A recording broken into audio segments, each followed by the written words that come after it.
If you're a gun owner in America, everything you thought you knew about your rights just got turned upside down. A major federal court decision came down recently that's rewriting the entire rulebook for how gun laws work in this country. I'm going to break down 10 critical changes that came out of this ruling. Changes that could mean the difference between exercising your rights freely or facing unexpected legal problems. These aren't minor adjustments to existing laws. We're talking about fundamental shifts in how your constitutional rights are protected. Hit subscribe because this information could literally save you from legal trouble down the road. Rule 10. Traveling with firearms just got easier. Starting with Rule 10. If you've ever been afraid to travel through certain states with your legally owned firearm, those days are over. The federal courts have created what's essentially a safe passage guarantee for law-abiding gun owners traveling between states. Here's the simple version.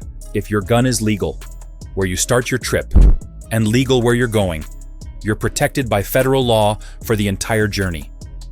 No more worrying about getting arrested in New Jersey while driving from Pennsylvania to Vermont. But it gets even better. You're not just protected while the gun stays locked in your trunk. During legitimate stops for food, gas, or overnight stays, you can legally carry if you have a valid permit, regardless of local laws. The magic words, if you get pulled over, I'm traveling under federal interstate protection. Police departments in restrictive states are having to completely retrain their officers because of this change. Rule 9. Your home is your castle, legally speaking.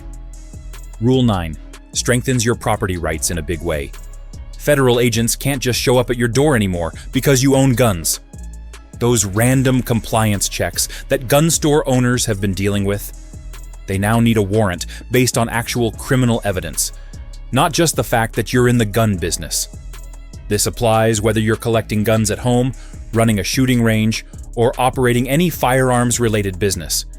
The government has to treat your property the same way they'd treat any other constitutional right, with respect and proper legal procedures. If federal agents come knocking, your response is simple. Show me a warrant with specific criminal allegations, or you can't search my property. Rule 8. Buying ammunition becomes normal again. Rule 8.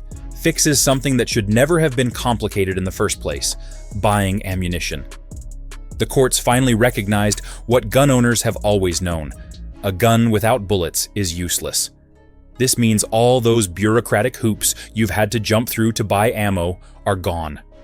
California can't make you get a background check for bullets anymore. New York can't ban online ammo sales. Connecticut can't limit how much you can buy. Illinois can't require serialized ammunition. Buying ammo should be as simple as buying any other legal product, and now it is. Gun stores can go back to normal over-the-counter sales, and online retailers can ship nationwide without worrying about a patchwork of state restrictions. Rule 7. Running a gun business gets protection. Rule 7 is great news if you're in the gun business or thinking about getting your federal license. The ATF can't use vague standards or play games with enforcement anymore. Gun businesses now get the same legal protections as any other legitimate commerce. This means those gotcha inspections looking for minor paperwork errors are mostly over. The ATF can't revoke your license for small mistakes that aren't actually criminal. If you want to get your FFL, they have to process it within 60 days, not drag it out for months. Home-based dealers who've been pushed around by local bureaucrats now have federal backing. The bottom line is that legitimate gun businesses can operate without constant fear of arbitrary government harassment. Rule 6.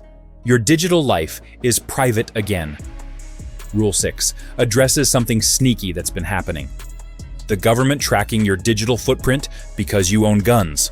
They were monitoring your location when you visited gun stores, tracking your online ammo purchases, recording your gun-related internet searches, and building profiles based on your social media. That's all illegal now. The court said the government can't turn exercising your constitutional rights into justification for constant surveillance. Your phone data, credit card records, and online activity related to legal gun ownership are now protected. If anyone tries to access this information, tell them, digital surveillance of lawful gun owners is prohibited, and I don't consent to any searches of my devices or records.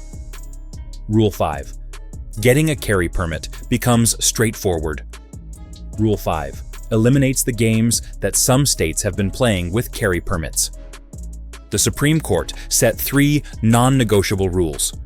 Permits must be processed within 30 days.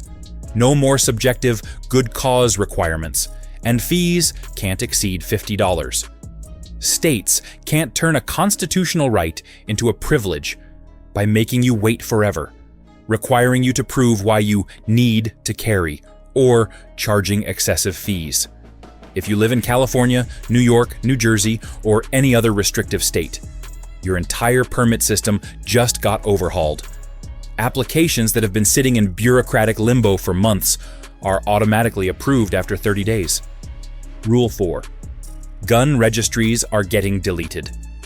Rule 4 is probably the biggest privacy win we've seen. The federal government has been ordered to delete all their digitized gun owner records within 90 days. The courts said maintaining searchable databases violates federal law, period. Even more importantly, any state that shares gun owner information with federal agencies is participating in an illegal registry and has to stop immediately. The ATF has 90 days to prove they've destroyed everything, or they face contempt of court.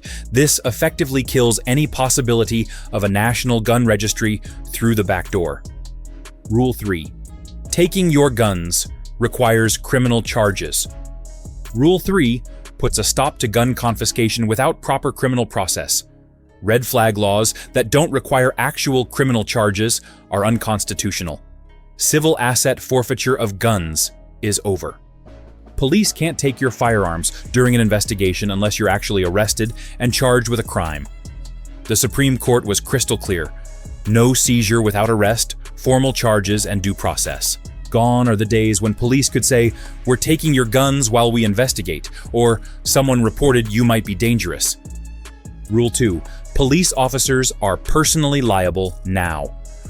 Rule 2 changes everything about how police interact with gun owners. Officers who violate your Second Amendment rights no longer get qualified immunity protection. They face personal financial liability, potential federal prosecution, and career-ending consequences. The court said if any reasonable person would know that confiscating someone's legal gun or arresting them for lawful carry violates the Constitution, then police officers are expected to know it too. This has already resulted in multi-million-dollar personal judgments against officers, and police departments are scrambling to retrain everyone. Rule 1. Second Amendment gets top-tier protection. Rule 1 is the foundation that makes everything else possible. The Supreme Court elevated Second Amendment rights to the highest level of constitutional protection available under American law. This means any law affecting your gun rights has to survive strict scrutiny, the most demanding legal test we have. The government must prove they have a compelling reason for any restriction and use the least restrictive method possible. The burden is now entirely on the government to justify limitations on your rights, not on you to prove you deserve them. This single change makes thousands of existing gun laws legally questionable and forces politicians to meet the highest constitutional standards before passing new restrictions. Conclusion. What we're looking at here is the most comprehensive restoration of Second Amendment rights in generations. These aren't just legal technicalities. They're real-world protections that affect how you can exercise your constitutional rights every day. The key is understanding these changes and knowing how to use them. Gun ownership in America just became a lot more straightforward and a lot more protected. Stay informed, know your rights, and remember that these protections only work if you understand them. The legal landscape has shifted dramatically in favor of constitutional rights, and every gun owner needs to understand what that means for them personally.